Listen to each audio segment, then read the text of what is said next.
إن الحمد لله نحمده ونستعينه ونستغفره ونستهديه ونعوذ بالله من شرور أنفسنا ومن سيئات أعمالنا من يهد الله فهو المهتد ومن يضلل فلن تجد له وليا مرشدا أشهد أن لا إله إلا الله وحده لا شريك له وأشهد أن محمدا عبده ورسوله أدى الأمانة ونصح الأمة وجاهد في الله حتى أتاه اليقين صلوات الله وسلامه عليه وعلى آله وصحبه ومن تبعهم بإحسان إلى يوم الدين أما بعد فيا عباد الله أوصيكم ونفسي بتقوى الله فقد أمر الله سبحانه وتعالى في كتابه العزيز يا أيها الذين آمنوا اتقوا الله حق تقاته ولا تموتن إلا وأنتم مسلمون.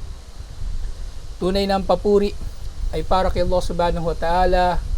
Sa Kanya tayo nagpupuri, nagpapasalamat, humihingi ng tulong. Sa Kanya tayo humihingi ng gabay. Nagpapaupo tayo kay Allah subhanahu wa ta'ala laban sa kasamaan ng ating mga sarili at masamang dulot ng ating mga gawa. Sino man Kanyang gabayan ay ito ang tunay na nagabayan. At sino man Kanyang iligaw ay wala kayong matatagpuan na sino man na magiging kakampi nito upang ito ay magabayan. Ako'y sumasaksi na walang Diyos na marapat sambahin liban kay Allah ang nag-iisa at walang katambal, at si Propeta Muhammad sallallahu alaihi wasallam ay Kanyang alipin at sugo. Ang pagpapala at biyaya ni Allah ay sumakanya sa Kanyang pamilya, mga kasamahan at tagasunod hanggang sa araw ng paghuhukom. Si Propeta Muhammad sallallahu alaihi wasallam natupad sa Kanyang tungkulin, nangaral sa Kanyang ummah at nakibaka sa landas ni Allah hanggang sa Kanyang huling hininga. Mga kapatid sa pananampalatayang Islam, pinapayuhan ko kayo gayon din ang aking sarili na katakutan si Allah subhanahu wa ta'ala dahil sinabi niya sa Kanyang dakilang aklat, o mga nanampalataya, katakutan ninyo si Allah ng tunay na pagkatakot at huwag kayong mamamatay liban na lamang na kayo ay mga Muslim. Mga kapatid sa pananampalatayang Islam, kabilang sa mga makabagong natuklasan ng mga siyentipiko ay napagtibay nila na ang puso ng mga tao ay nagtataglay din ng tinatawag na mga neurons, mga maliliit na bahagi na siyang bumubuo sa ating mga utak. Nang neurons na ito ang dahilan kung paano ang utak ay nag-iisip, nakakaalala, nakakapagtimbang ng tama at mali, at iba pa.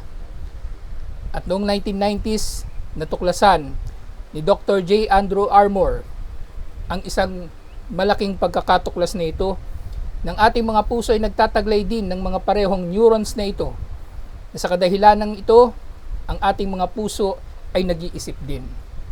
Na makikita natin sa mga pagkakatuklas na ito, ng Islam ay matagal nang kumikilala ng puso ng tao ay nagbubulag, ng puso ng tao ay nag-iisip, ng puso ng tao ay tumatanggap ng gabay. Na bagaman ang puso ng tao ay nakikilala bilang lugar ng emosyon, sa Islam, ang puso ay may mas mahalaga pang kalagayan. Kaya marapat natin na ito'y pahalagahan at pangangalagaan, na ito'y mananatiling dalisay, panatag at malambot na tumatanggap sa pangaral at paalala, insyaallah. Kaya ang sinabi ni Allah subhanahu wa ta'ala, afala yatadabbaruna al-Qur'ana am ala qulubin akfaluha. Hindi ba sila nag-iisip o nagmumuni-muni? O sa kanilang mga puso ba ay merong kandado na hindi sila nakakatagpo sa Quran ng gabay? At yun nga, matapos na mabanggit ni Allah ang mahimalang pagkabuhay muli ng patay doon sa panahon ni Musa alayhis salam, na sa kabila nito, sa kanilang pagkakasaksi na ito, sila ay nanatili na mga hindi mga mananampalataya. Sinabi ni Allah tungkol sa kanilang mga puso, thumma kasat qulubukum min ba'di dhalik fahiya kal hijarati aw ashaddu qaswa.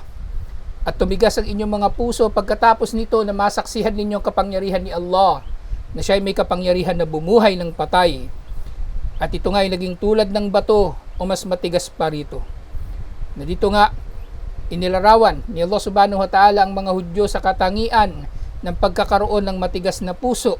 Kaya nga ito ay katangian na binababalaan tayo ni Allah subhanahu wa ta'ala na magiging katangian ng mananampalataya kailanman. Na dahil nga dito, sinabi ni Allah subhanahu wa ta'ala Alam ya'ninil ladina amanu ay yaksha kulubahum didikrillah.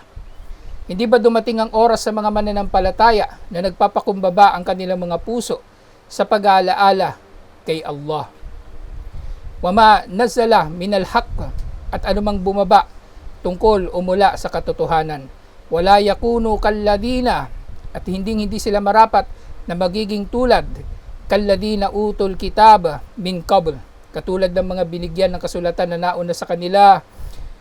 Fatala alayhimul amad, na sila ay naging mahaba masyado ang kanilang mga paghahangad, pagnanasa, na sila ay naghahangad ng mahabang mga buhay. Fakasat kulubuhum, at sinabi ni Allah, at tumigas ang kanilang mga puso. Wakathirun minhum fasikun, at ang karamihan sa kanila ay mga suwail. Mga kapatid sa pananampalatayang Islam, sinabi ni Ibnul Qayyim rahimahullah, kaswatul kalbi min arbaati asya idha jawasat kadral haja. Ang pagtigas daw ng puso ay matatagpuan sa 4 na bagay kapag ito ay lampas na sa kung anong kinakailangan.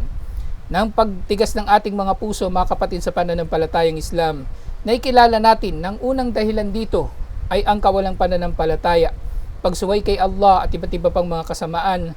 Subalit bilang mga mananampalataya, iniiwasan din natin ito sa pamagitan ng pagiging labis-labis sa 4 na bagay na ito. Al-aqlu wan nawmu wal kalamu wal mukhalata. Ang labis na pagkain, ang labis na pagtulog, ang labis na pagsasalita, at ang labis na pakikisalamuha sa mga tao. Ng mga tao ay palagi mong kasama sa umaga, sa tanghali, sa hapon at sa gabi, na ikaw ay naililinlang na palalayo mula sa pag-aalaala kay Allah subhanahu wa ta'ala. Gayun din ibinabala sa atin ni Al-Hasan al-Basri rahimahullah, sinabi niya, maduriba abdun bi uqubatin a'damu min kaswatil qalb. Ang tao, ang alipin ni Allah ay hindi binigyan ng parusa na mas matindi pa sa pagtigas ng kanyang puso. Ito ay sa kadahilanan ng pagtigas ng puso at pagiging malalayo kay Allah. Ang pagiging malayo natin kay Allah, ito ay nagsasadlak sa atin sa gafla o pagkalingat, na hindi na tayo nagbibigay ng pansin sa pangaral at iba't iba pang mga magdudulot na siya ay maliligaw at makagawa ng dagdag pang mga kasalanan katulad ng bid'ah, shirk at kufur. Kaya mga kapatid sa pananampalatayang Islam, sa pagkakatanto natin sa bagay na ito, pangalagaan natin ang ating mga puso sa pamagitan ng patuloy na pag-aaral ng ating relihiyon at gayon din patuloy na paggawa ng mga gawaing pagsamba sa pagsunod kay Allah subhanahu wa ta'ala at paglayo sa kanyang mga ipinagbabawal, insyaallah. Aqulu qawli hadha wa astaghfirullah li wa lakum wa lisairil muslimina min kulli dhanbin fastaghfiruhu innahu huwal ghafurur rahim.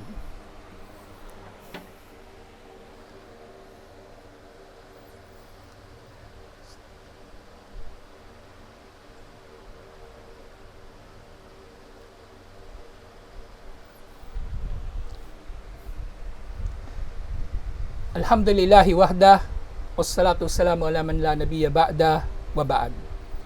Mga kapatid sa pananampalatayang Islam, kung merong suliranin, ay marapat na hanapin natin ang solusyon dito, inshallah. At ang pagtigas ng puso ay maaring mangyayari kanino man. Hindi natin ito maaring mamaliitin o isipin natin o akalain na hindi mangyayari sa atin. Walang sino man sa atin ang marapat na magmalinis o maaring magmamalinis na siya iligtas sa pangyayaring ito ng kanyang puso ay magiging matigas. Ang solusyon sa pagtigas ng puso, mga kapatid sa pananampalatayang Islam, ay sa paggawa ng kabaligtaran ng mga dahilan sa pagtigas nito. At ito nga ay sa patuloy na paggawa ng mga magpapalambot dito. Naliban pa nga sa mga gawaing pagsamba at pagsunod kay Allah, ay marapat tayong maging kapiling ng mga mananampalataya bilang isang payo na mula mismo kay Allah subhanahu wa ta'ala. Sinabi niya, wasbir nafsaka ma'al ladina yadu'una rabbahum bil gadati wal ashi yuriduna wajha. Gawin mong matiisin ang iyong sarili para sa mga nananalangin sa kanilang Panginoon sa umaga at sa gabi, na sila ay naghahangad lamang sa kuluguran ni Allah subhanahu wa ta'ala. Wala ta'du aynaka anhum turidu zinatal hayatid dunya, at huwag mong ilalayo ang paningin mo sa kanila na ikaw naman ay naghahangad ng palamuti ng buhay sa mundo. Wala tuti man agfalna kalbahu an dikrina wattaba'a hawahu wa kana amruhu furuta.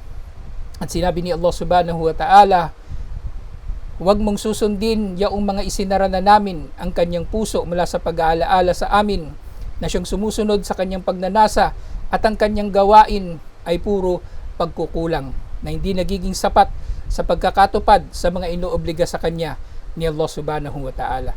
At napakainam nga ito na utos ni Allah, dahil sino mang nagnanais na maging matuwid ay marapat lamang na magiging kapiling muna siya ng matutuwid, insyaallah. Gayun din, sinabi mismo ni Allah subhanahu wa ta'ala ang huwag tayo magmamahal sa dunya. Sinabi ni Allah subhanahu wa ta'ala, wala tabundanna aynayka ila mata'na bihi. Huwag kang titingnan o huwag mong titingnan ang mga tao na inaliw namin dito sa mundo. Silang mga tao na binigyan namin ng aliw sa kanilang mga azwaj, sa kanilang mga asawa, at gayon din sila na naghahangad sa zaratul hayatid dunya, sa mga libangan, kinang ng buhay dito sa mundo, na ito ay nagiging dahilan na sila ay susubukan sa mundo na ito. Na dito sinasabi ni Allah subhanahu wa ta'ala ng mga bagay na ito ay magiging tukso lamang sa atin, kaya mainam na maalala natin palagi si Allah subhanahu wa ta'ala, wa rizqu rabbika khairu wa abqa. Huwag mong titingnan ang mga material na mga bagay na ito. Huwag mong titingnan ang mga palamuti sa buhay dito sa mundo, bagkus ang hangarin mo ay ang biyaya ni Allah subhanahu wa ta'ala sa mundong ito at sa kabilang buhay, insyaallah. Kaya nga sinabi ni Abdullah bin Mas'ud radiyallahu anhu, halaka man lam yu'arrif kalbahu ma'rufan walam yunkir kalbahu munkaran. Nawasak ang siyang hindi niya kinikilala sa pamagitan ng kanyang puso ang kabutihan bilang kabutihan, at hindi kumikilala sa kanyang puso ng kasamaan bilang kasamaan. Dahil kapag naging baligtad ang pag-unawa ng tao sa mga bagay na ito, nang mabuti ay kinikilala niyang masama at ang masama ay kinikilala niyang mabuti, naririto din ang pagtigas ng kanyang puso, wal iyadu billah. Kaya panghawakan natin ang mga pangaral na ito, insyaallah, nang sa gayon ang ating mga puso na pinakamahalagang bahagi ng ating mga katawan, insyaallah, ay mananatiling ligtas. Alhamdulillah.